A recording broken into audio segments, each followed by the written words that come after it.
नमस्कार मित्रों, मैं हूं जी.आर. चौधरी और मेरे साथ आप पढ़ रहे हो मनोविज्ञान।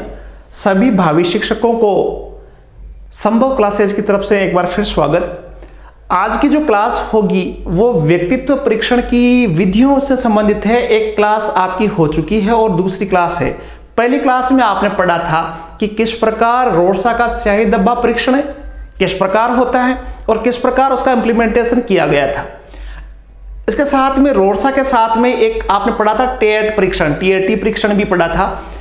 आज की श्रृंखला में हम इसके अलावा बहुत सारी विधियां जो है बड़ी इंटरेस्टिंग विधियां व्यक्तित्व परीक्षण की, उन पर चर्चा करेंगे। एक एक करके इन विधियों को समझेंगे और किस प्रकार उन विधियों को काम में लिया गया। बड़ा इंटरेस्टिंग तरीके से हम इसको समझने की कोशिश।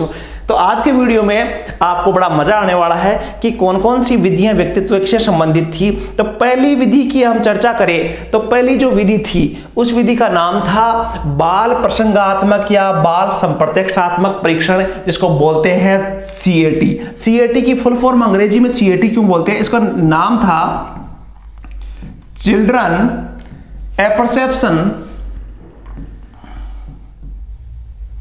टेस्ट। ठीक है, तो इस प्रकार इसका नाम सीएटी पड़ा। देखो ये सीएटी जो परीक्षण था, थोड़ा सा सामान्य से उसका परिचय पढ़ते हैं, फिर उसके बाद में उसकी चर्चा करेंगे कि जो सीएटी जो परीक्षण था वो लियोपोल्ड बेलोक ने दिया था। एक विद्वान थे जिनका नाम था लियोपोल्ड बेलोक। तो लियोपोल्ड बेलोक ने ये सिद्धांत, ये परीक्षण दिया था। लियोपोल्ड, याद रखना, बेलोक। अब बच्चों का ये परीक्षण था, बेलोक ने यह परीक्षण दिया। और किसके लिए? बच्चों के लिए। किस उम्र के बच्चों के लिए? ये छोटे बच्चों के लिए परीक्षण था। 3 से लगभग 10 वर्ष के जो बच्चे थे उनके लिए परीक्षण दिया गया। इस जो परीक्षण था इसमें जो कार्डों की संख्या थी वो 10 थी। कार्ड कितने थे इसमें? 10 थे। 10 थे। और इन कार्डों पर किसके चित्र अंकित थे? जैसे रोडसा स्याही धब्बा परीक्षण में स्याही के धब्बे थे, वैसे ही इस इनके कार्डों पर किनके चित्र थे? जानवरों के चित्र थे। देखो मैं आपको इनको दिखाने वाला हूं, जानवरों के चित्र थे। और इन जानवरों के चित्रों को दिखाकर बच्चों से उसका कथानक पूछा जाता था कि इस चित्र में आपको क्या लगता है, क्या हो रहा है, कौन सी कहानी चल रही है। तो ये बाल प्रसंगात्मक या सीएटी परीक्षण था। देखो मैं हम चित्र दिखाता हूं, आपको बड़ा मजा आने वाला है कि चित्रों में क्या क्या पूछते थे। जैसे मैं आपको एक चित्र दिखाऊं, एक चित्र है ये।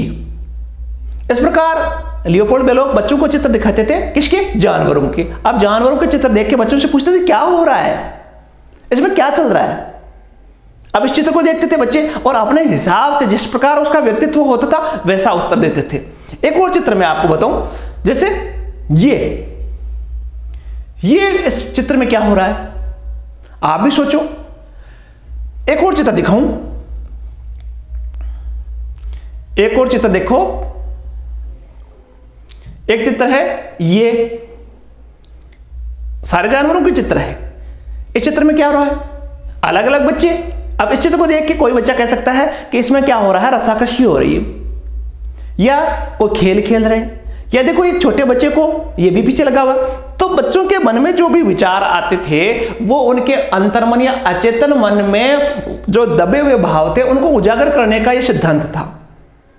बहुत सारे चित्र देखो, बड़े इंटरेस्टिंग तरीके से आप और देखते जाओ। ये देखो क्या है, लग रहा शेर का चित्र है, एक कुर्सी पे बैठा है, जैसे शेर क्या है, राजा है। इसी प्रकार एक और चित्र दिखाने की कोशिश करूंगा मैं।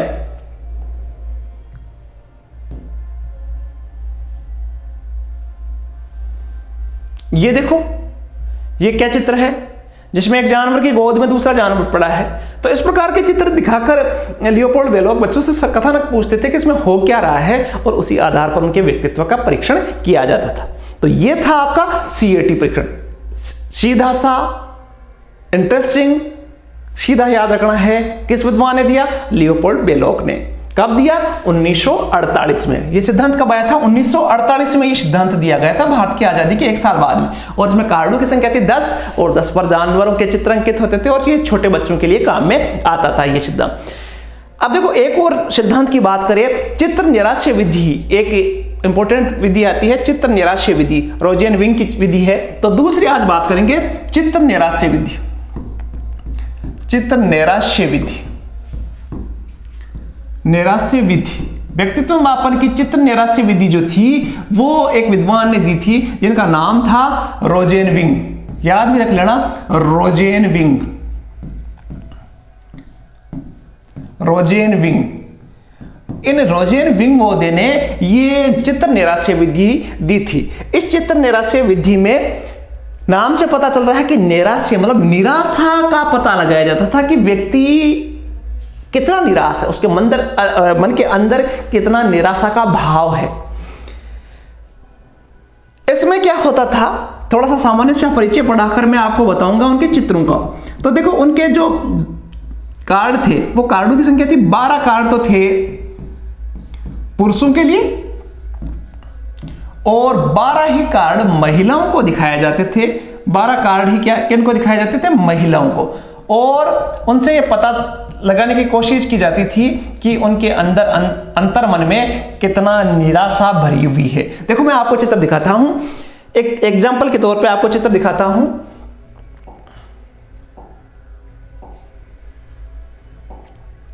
इस चित्र को देखना, जैसे पहला एग्जाम्पल है इस चित्र का, इस चित्र को दिखा करे आप भी देखना इसको गौर से।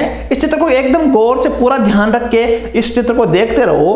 तो कई व्यक्ति या कई महिलाएं जिनको देख के इस पॉइंट को देखोगे तो ये कईयों को उभरा हुआ लगेगा, किसी को ये अंदर खड्डा सा लगेगा।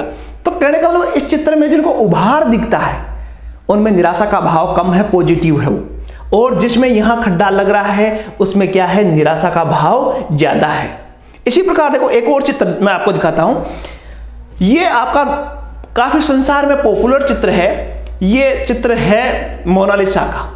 आप सबको पता है लियोनार्डो विंची की एक रचना है जिसमें मोनालिसा का चित्र बनाया गया है। और इस चित्र के बारे में खास बात यह है कि इस चित्र में इस महिला का मुख देखते रहो आप, तो आपके मन में यदि खुशी का माहौल है या खुश हो आप, तो इस महिला का या मोनालिसा का जो चित्र है आपको खुश लगेगा। इसका चेहरा ध्यान से देखना आप भी, तो वो खुश लगेगा। यदि आपके मन में दुखी भावना से इसको देख रहे हो तो इसके चेहरे को देखते जाओ कुछ देर तक, कोशिश करना, और आपको लगेगा कि जैसे ये चित्र में ये महिला जो मोनालिसा बनाई गई है वो क्या है, दुखी।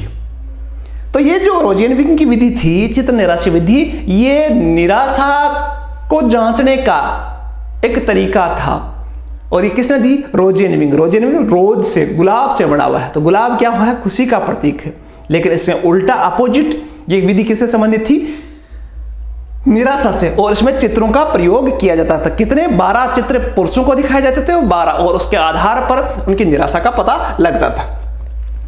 एक और विधि थी खेल नाटक विधि जो मोरेनो की थी। उसके एक विधि का और बात करूंगा मैं,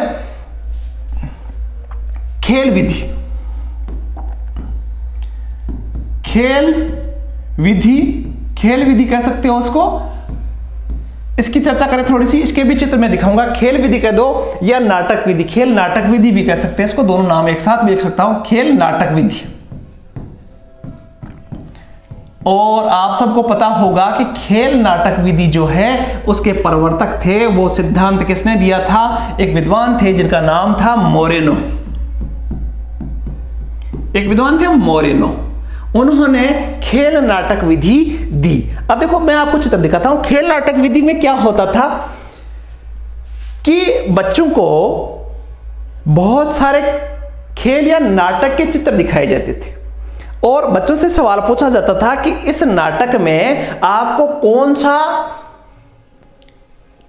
व्यक्तित्व आपको अच्छा लगा। जैसे मैं एग्जाम्पल के तौर पे एक रामायण का चित्र दिखाता हूं। एक बच्चे को मैंने रामायण का चित्र दिखाया या एक नाटक दिखाया, नाटक दिखाया जाता था या खेल दिखाया जाता था, पूरा नाटक दिखाते थे। और नाटक दिखाने के बाद में बच्चों से पूछते थे कि इसमें आपको कौन सा किरदार अच्छा लगा।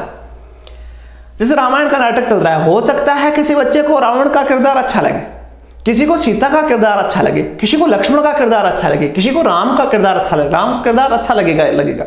लेकिन हो सकता है किसी को दूसरा। अब जैसे किसी को रावण का किरदार अच्छा लगा है तो उसके अंतर्मन में क्या है, कुछ प्रवृत्तियां रावण से मिलती जुलती लगेगी।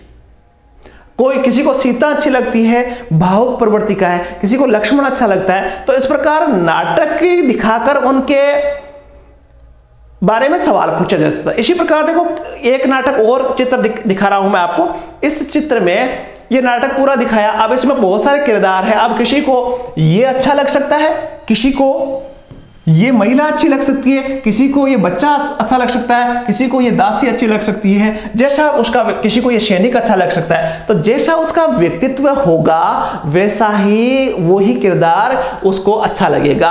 और यदि उसको खेलने, उस नाटक का मंचन करने का मौका मिले तो जो उसको किरदार अच्छा लगता है उसी किरदार के अनुसार वो उसी किरदार की मांग करेगा कि मुझे वो बनना है। आप जैसे 10 बच्चों से बात करना कभी कि बेटा आपको क्या बनना है, एक नाटक करना है, आपको क्या बनना है, तो कोई एक बच्चा तो आपको ऐसा मिलेगा जिसे रामायण का मंचन करना है तो एक कहेगा मैं तो रावण बन जाऊं। अब रावण बन जाऊं मतलब उसके अंदर क्या है, थोड़ी सी क्या है, क्रूरता हो सकती है। तो ये जो विधि थी खेल नाटक विधि, मैंने कहा था खेल नाटक विधि मोरेनो विधि थी। और इसमें बच्चों से खेल कि खेल में कौन सा भाग लेगा, कौन सा किरदार करेगा, या नाटक में कौन सा किरदार करेगा, इस आधार पे विधि ये दी गई थी। आप भी जब टीचर बनोगे तो छोटे छोटे बच्चे आपसे बच्चों को हैंडल करोगे, 5वीं क्लास का, 8वीं क्लास का, 7वीं क्लास का, 10वीं क्लास का, आप क्लास में बैठोगे, बड़ा मजा आएगा। कभी कभी क्लास में नाटक, किताबों में नाटक आते हैं, या आप 15 अगस्त 26 जनवरी को नाटक करवाते हो तो उसमें भी आप बच्चों के इंटरेस्ट पूछना। जिस प्रकार जैसा बच्चा होगा, जैसा उसका व्यक्तित्व होगा, जैसा उसका अचेतन मन में बातें पड़ी होगी, उसी के अनुसार बच्चा क्या करेगा, वही किरदार उसको अच्छा लगेगा और वही किरदार करने के लिए वो प्रयास करेगा। 3 विधियों की बात हुई। चौथी विधि की बात करते हैं। चौथी जो विधि थी शब्द साहचर्य परीक्षण या स्वतंत्र शब्द साहचर्य परीक्षण, इसकी बात करते हैं। शब्द साहचर्य परीक्षण ये साधारण सी विधि थी। शब्द साहचर्य परीक्षण, शब्द साहचर्य परीक्षण एक विधि थी व्यक्तित्व की शब्द साहचर्य परीक्षण, जिसका एक और नाम था स्वतंत्र शब्द साहचर्य परीक्षण। स्वतंत्र शब्द साहचर्य परीक्षण, स्वतंत्र शब्द साहचर्य परीक्षण, साहचर्य परीक्षण। अब इस विधि में क्या होता था, पहले तो इसका थोड़ा सा सामान्य सा परिचय पढ़ ले कि शब्द साहचर्य विधि जो थी वो उसके 2-3 विद्वान जुड़े हुए थे। एक तो थे इसके जो प्रवर्तक थे वो गाल्टन थे, ठीक है। गाल्टन के बाद में एक और विद्वान आए जिनका नाम था जुंग। कौन थे? जुंग, युंग भी लिखा हुआ आता है, जुंग। और तीसरे थे रोजेनफ, ठीक है। ये 3 विद्वान से जुड़े हुए। लेकिन प्रवर्तक की बात आए तो प्रवर्तक कौन थे आपको बताना है, गाल्टन। अब देखो इस विधि में क्या होता है कि शब्द साहचर्य परीक्षण में क्या होता है कि एक शब्दों का एक कलेक्शन दे दिया जाता है किसी बच्चे को कि भाई ये 50 शब्द मैं देता हूं आपको और 50 शब्द के आधार पर आपको कहानी लिखनी है। अब बच्चे को वो शब्द दे दिए, उन्हीं शब्दों का इस्तेमाल करते हुए कहानी लिखनी है। अब इस विधि में क्या होता था कि जब बच्चे ने वो कहानी लिखी तो देखा जाता था कि कौन सा शब्द सबसे ज्यादा बार यूज हुआ। अब जो शब्द सबसे ज्यादा बार यूज होता था वह उसके व्यक्तित्व का प्रतिबिंब होता था। जैसे मान लो मैंने 2 शब्द दे दिए, 5 शब्द दे दिए, लड़ाई, शेर, बगीचा, एक लड़का, एक लड़की, तालाब, जैसे बहुत सारे शब्द दिए। अब उसे कहानी जो बनाई, मान लो उस बच्चे ने बार बार एक लड़ाई का जिक्र किया या पूरी कहानी को सिमेट कर किसके इर्द गिर्द कर दिया, लड़ाई के इर्द गिर्द कर दिया, तो उस बच्चे के अंतर्मन में क्या है, क्रोध की भावना है, अचेतन मन में क्रोध की भावना पड़ी हुई है। तो जो गाल्टन थे उन्होंने एक शब्दों की श्रृंखला बनाई थी, 75 शब्द दिए थे।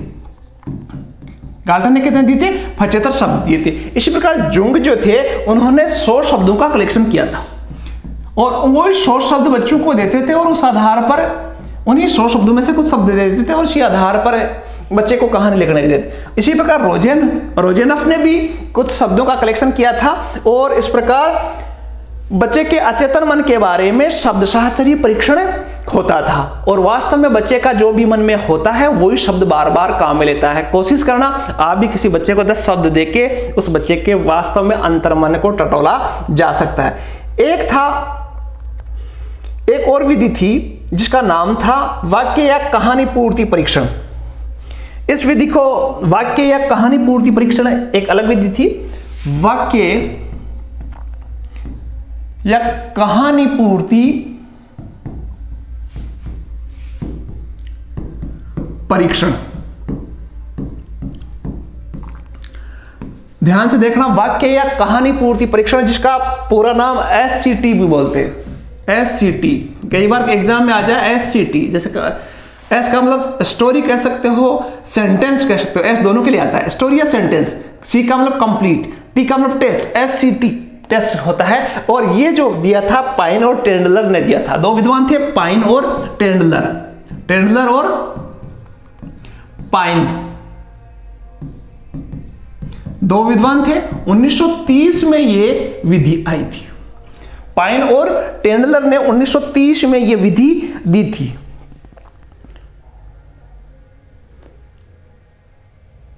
देखो, इस विधि के बारे में एक और चीज मैं बताऊं कि पाइन और टेंडलर ने जो विधि दी वो 1930 में आई थी। इस विधि में क्या होता है कि बच्चों को कुछ सेंटेंस पूरे करने के लिए दिए जाते हैं। जैसे मैंने बहुत सारे सेंटेंस लिखे हुए होते थे, बहुत सारे वाक्य लिखे होते थे कि जैसे मैं आपसे पूछूं, फटाफट सवाल किए जाते थे, तुरंत उसका उत्तर देना होता था।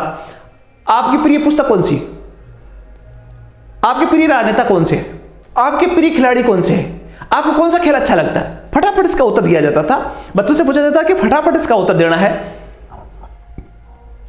आपको कौन सा खाना अच्छा लगता है, कहां जाना अच्छा लगता है। इस प्रकार के सवाल फटाफट पूछे जाते थे और उन सवालों के उत्तर एकदम स्पष्ट आते थे। आप भी किसी से सोचने का मौका नहीं होना चाहिए। सोचने से क्या होता है, बनावटीपन आ जाता है। आपसे मैं पूछूं आपके प्रिय नेता कौन से, 1 सेकंड में उत्तर दो, 2 सेकंड में उत्तर दो, तो आप फटाफट इसका उत्तर दोगे।